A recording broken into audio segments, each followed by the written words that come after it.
to EDFL Web TV from the Sporting Globe in Moonee Ponds, 690 Mount Alexander Road.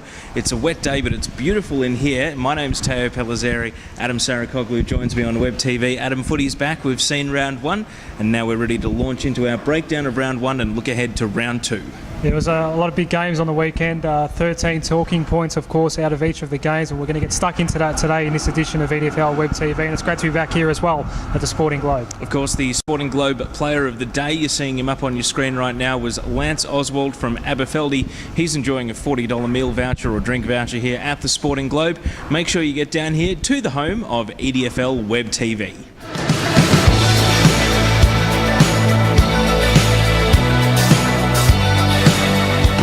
So Adem, let's launch into round one. It's the wash-up, and we're going to start with the top stories of the weekend. I'll give mine to you. I think the top story and the biggest talking point to come out of round one is that Keilor and Maribyrnong Park had very good performances. Maribyrnong Park, a narrow loss to Avondale Heights, who many people tipped to win Strathmore Community Bank Premier Division, and Keilor with the upset special of the weekend, getting over Airport West.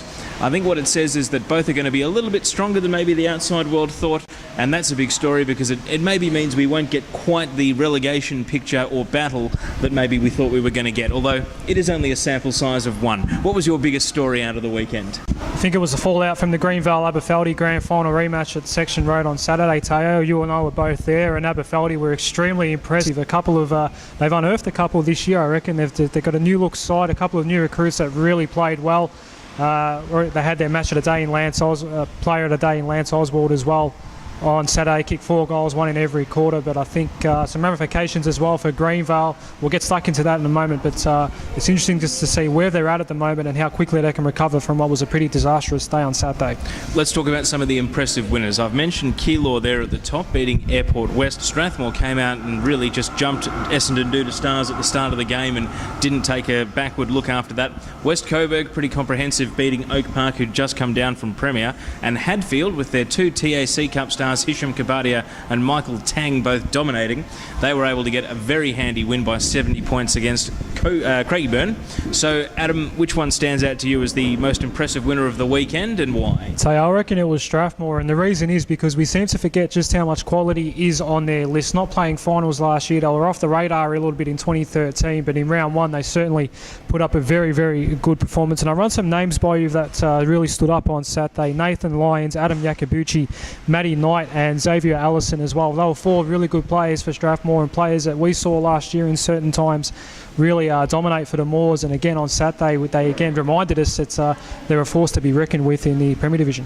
Let's move on to some of the surprise losers and also the big numbers that were run up against some teams perhaps unexpectedly. Oak Park, coming down from Premier, had just 4 goals to 3/4 time and weren't really close to West Coburg. Essendon Duda Stars did a lot of recruiting, but Strathmore were out of the blocks and Duda Stars never able to reel them in. And Airport West, the upset defeat to Keilor with most of their midfield guns playing. I know there was no Ryan Gale because of the injury he suffered playing in the Interleague, but that was still quite a surprise loss, especially given the match was moved to Hanson Reserve. So is it one of those three, or do you have a different biggest loser of the weekend? No, I'm going to stick with Airport West as well, and for that very fact that apart from Ryan Gale, they were pretty much full strength. I think Marcus Kenny kicked 4 or 5 goals on the day, and Adam Contessa and the like kicked a couple as well, and Ricky McVeigh had a good day as well for Airport West. So considering all of that, and Keilor with a fairly new look sort of lineup, that was certainly my biggest surprise of the weekend. Essendon Duda Stars as well, yeah, there's been a bit of hype about them as well over the summer, but we do know that the nucleus of the side still tends to be very sort of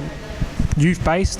They're a very young team, and the likes of Simon Clark and Jay Cheap, the 2 boom recruits, if you like, for the Stars this year, had very quiet starts to their sort of career as an Essendon Duda Stars player.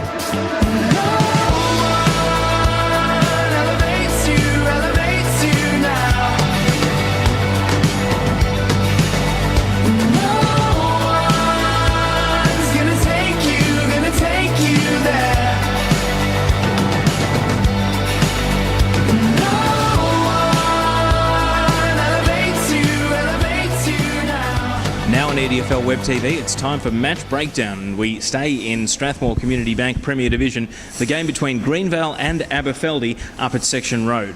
What you're seeing right now is the scenes before the match where the premiership flag was unfurled, and Adam will jump right into breaking down how Aberfeldie won the way that they did. And of course, with the amateurs starting a week late, it meant that Anthony Rock was there himself to be able to unfurl that flag and run it up the flagpole at the start of proceedings. It's always a special moment, Teo, when the winning premiership team from the year before gets to unfurl the flag, and there's Anthony Rock there in front of the social club there at Section Road. But as we're about to see, Teo, unfortunately, it was one of the few highlights for Greenvale on the day. Well, we did have to wait a little while for the opening goal. In fact, 8 minutes it took before it was Darcy Danaher finding the ball at half forward and passing it on to Jack McNamara, who took a very solid mark out on the lead. He turned around, kicked a set shot opener, and Aberfeldie were away. Yeah, certainly Jack Mack, as they call him down there, he kicked a bag of goals on Saturday, and I really like the combination there with Darcy Danaher. McNamara has already got one goal, couldn't take the mark. Curry gets caught there by Danaher, the ball spills out, Ojamira in the handoff, and putting it through was Lance Oswald for his first of 4 for the day. Greenvale would get one back with Chris Farcione crumbing from this passage of play for their first goal, and it took them 16 minutes to get on the board. Yeah, they really struggled up forward on Saturday. They were missing a lot, Teo. They were missing Joe Garzo up there in particular, and yeah, it was certainly a good goal by Farcione, but as you said, it did take a while. We talked a lot about Aberfeldie breaking into open space, and this goal was a classic example. Now they move it quick by hands. Here's Lynch. He runs through the middle of the ground, and a good kick towards centre half forward. Good. And here we see it's McNamara getting it to Danaher, and he's at the back there. Defence caught out of position by the fast ball movement, and it was an easy set shot to put Aberfeldie up by 14 points as the first quarter ticked into time on. And then to end the quarter, the designated kicker, we called him Nick Catapan. Sorry, 5-2-32 to Tullamarine 3-2-20. It was 31 zip earlier in the match. Good comeback from Tulla as Mark Blake gets his hands on the footy once more and goes with the very long switch. Mark taken by Oswald. And you'll see here Oswald's running. He hands it off to Catapan, and the designated kicker makes Greenvale pay the price. And again, Mark Blake was someone we haven't really spoken about too much, but he's going to be a massive recruit for Aberfeldie this year. He was very good in the ruck throughout the day in setting up that goal there. He can do it all. Certainly at this level of footy, he can certainly set plays up, but also in the ruck he can be so dominant. Greenvale couldn't deal with the Aberfeldie pressure here, and it's not the greatest piece of camera work, but I assure you that they do snap the goal out of that passage of play, and they're building their lead at this point out by about 30 points. Here we see a free kick paid. You were all over it in the call, actually, Adam. Todd Curran gets the free, easy set shot, puts it through, and at that stage it's 37 points the difference. And then we see here Greenvale, they can't get out after a kick out here. No one's leading up to the ball. Naina can't mark. He's tackled off the ball by Courtney Johns. It spills to Mark Blake, and he gets it long over the top. And Danaher, you see him here fly from 3 deep. It's a fantastic grab.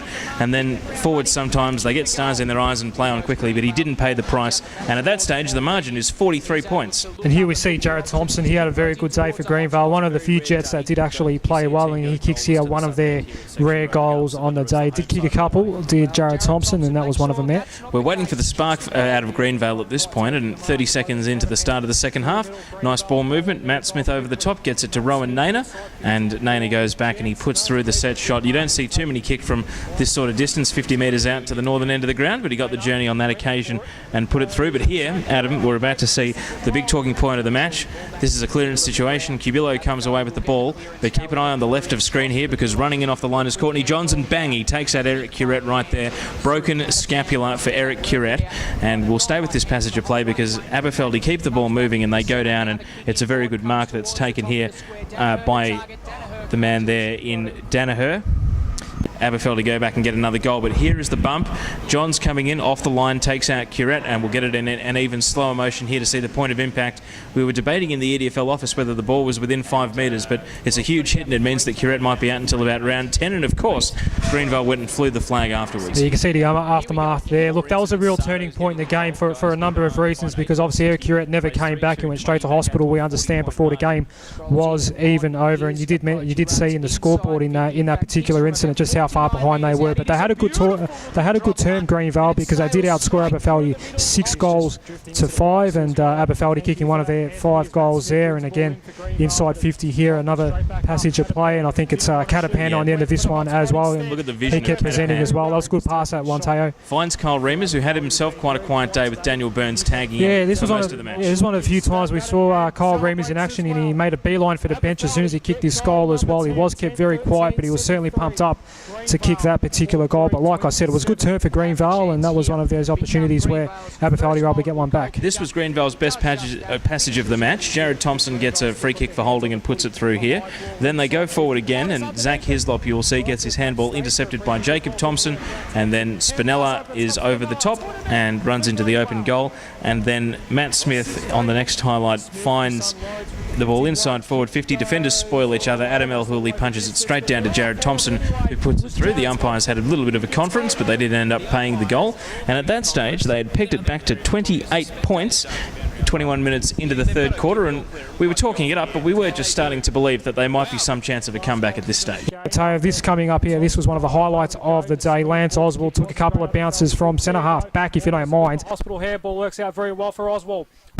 His run, he's taken 2 bounces. 3 bounces there, runs to 45 and kicked what was the goal of the day. Certainly was, and we're going to see it again and break it down in a bit of slow motion, because it really was quite an unbelievable goal. You'll see here, mark not taken.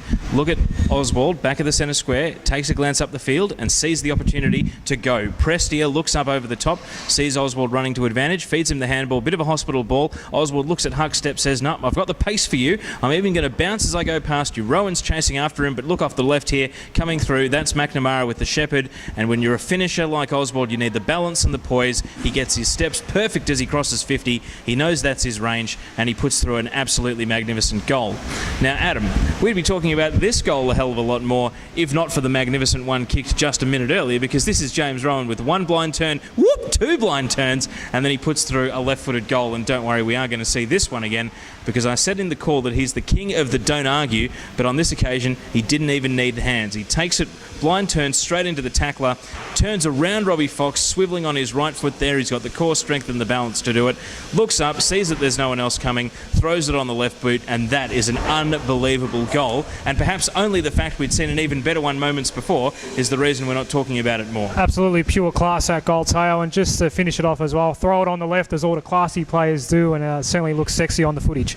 Now, this here is Danaher showing his strength in a one-on-one again, getting off Smith, runs out, snaps the goal, and at this point the margin is just starting to open back up again, and we see late in the third quarter. And so we move to the start of the final quarter now. Romnick here caught in 2 minds. Naina, who had an excellent game, runs him down.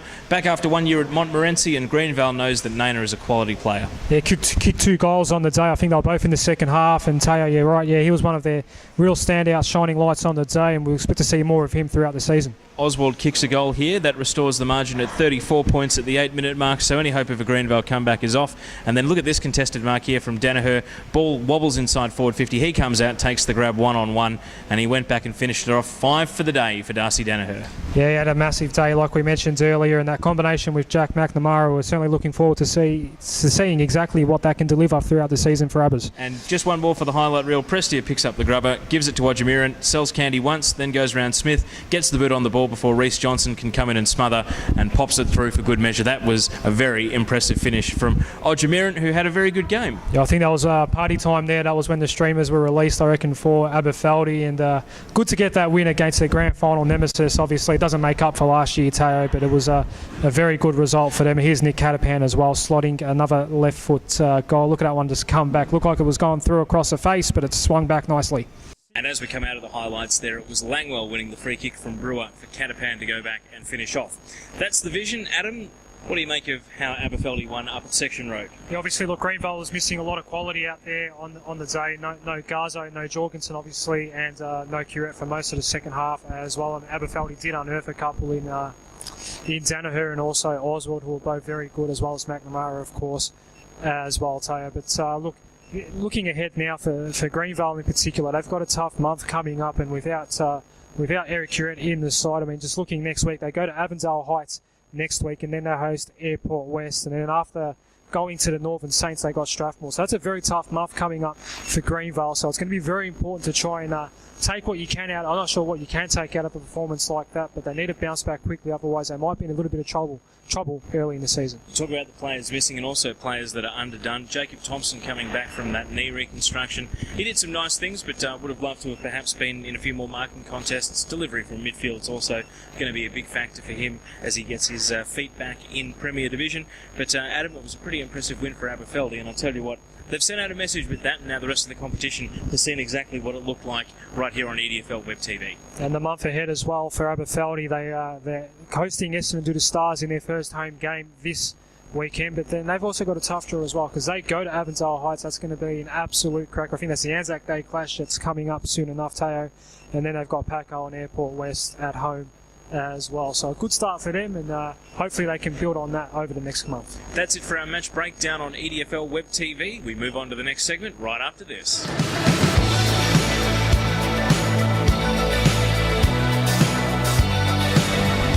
Now on EDFL Web TV, it's time for Rapid Fire, where we go through some of the big issues of the past and the coming round. So Adam, let's get straight into it. And I ask you, what pre-season prediction are you turfing out after one round? I send my apologies out to the Hillside Footy Club because I kind of wrote you guys off last week. I think I mentioned the comment was a Division 2 side playing a Division 1, Teo, but I think they're much better than that. They're going to be very competitive. Don't worry about that this year in Essendon Ford Division 1. Push Tulla all the way on Saturday. All right, Adam. Well, the prediction that I'm going to turf after 1 week is Craigieburn getting into the Division 1 top 4. Thought I was being a little bit different and a bit unique picking them, but they perhaps got a wake-up call against Hadfield, and they now go into a match against West Meadows, which is do or die. Which team would I be replacing them in Division 1? Well, take your pick of the field. It's still a very competitive division. They may yet come back to bite me, Craigieburn. I might have gone 1 or 2 weeks too early on them, but I'm going to say that I was trying to be out there with that pick, and I actually don't think after 1 week's evidence that they are going to make the Division 1 top 4. Now, look, Hadfield was very good on Saturday, of course, in that particular game. Now, Teo, which of the new recruits playing on the weekend made the biggest splash? Well, I'm going to say the Queenslander, Nick Davidson, came down to Keilor from Queensland, played in their under-16 state teams. He'd also been a NEFL representative in some of the youth tournaments up there, playing for Mount Gravatt. Haven't been able to find a great deal of information on him beyond that, but I think his boot did the talking at the weekend with 4 goals in the win against Airport West. He's one to watch, and the honourable mention for me is Robbie Douglas from Strathmore. This guy was just absolute quality at the Seymour Football Club in the Goulburn Valley League, won a couple of premierships, has always been up there in their best and fairest, and he's come into this Strathmore team as a mature midfielder. They needed someone to replace Matt Fitzgerald, and they've got Douglas here who can play off half-back or play in the midfield, and with Nathan Lyons at that club as well, I tell you what, Strathmore are going to be one of the best end-to-end teams in the league with Douglas and Lyons leading the charge. Adam, which round 1 result will look like the biggest anomaly when 18 rounds have been played? Which one will stand out the most as one that wasn't indicative of the trend for the season ahead? Well, of the ones that came through on Saturday, Teo, in Division 2, I was really surprised to see Roxburgh Park dominate Keilor Park, because I think Keilor Park are a real deal this year. They're going to be very close to pushing for top 2, and I don't think many people had Roxy in the top 4 at the start of the season, so I think that one might be a bit of an anomaly come round 18. All right, Adam. Well, I'm going to say the outlier is Greenvale getting belted. We went through the players they had missing in our breakdown of the game, and I can't see that happening again up at Section Road. I think that result will stand out. A lot of teams will be beaten handily by Aberfeldie this season, but I don't see Greenvale suffering any more one-sided losses, especially ones where it feels like they're out of the game for almost the entire match. Now, Teo, come this Saturday, which round 2 result do you think will be the big talking point going into next week? All right, I think that on Saturday night we'll be talking about the winner of Coburg Districts and East Keilor, because we will have a clear premiership favourite in the division. That's my tip for the big talking point out of the weekend. Who will it be? I think it'll be East Keilor. Yep, and I'm going to stay in Division 2 as well for mine, because Moonee Valley and Keilor Park will do battle at the Valley this Saturday, and the winner's going to be 0-2, and that's not going to be an ideal position for those 2 clubs who are vying for top 4 positions, and the loser out of that is going to be in a little bit of trouble early in the season.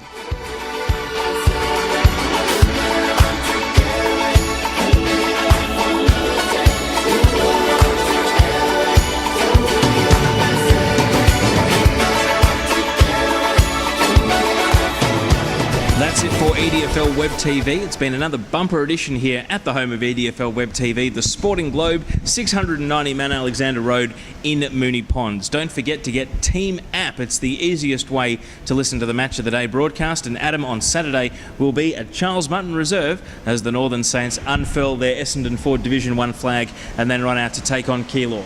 Yeah, we're looking forward to this one. This Northern Saints' first game back at home since winning that grand final and getting up into the Premier Division last year. And again, apologies to Keilor for tipping the Northern Saints, but hopefully it's a very competitive game, Teo, and we're looking forward to it. You're seeing the logos for all our social media networks flashing up on the screen as well. Don't forget the Twitter, the Instagram, Facebook, where we crossed 3,500 likes this last week. So thank you to everyone who's jumping on board. And of course, the EDFL's official website, as well as our YouTube channel and EDFL.tv, where you can get the full game of the round that we film each week. Direct download there as well. That's it for EDFL Web TV this week. My name's Teo Pellizzeri. He's Adem Saricaoglu, and we'll see you back here at the Sporting Globe next week.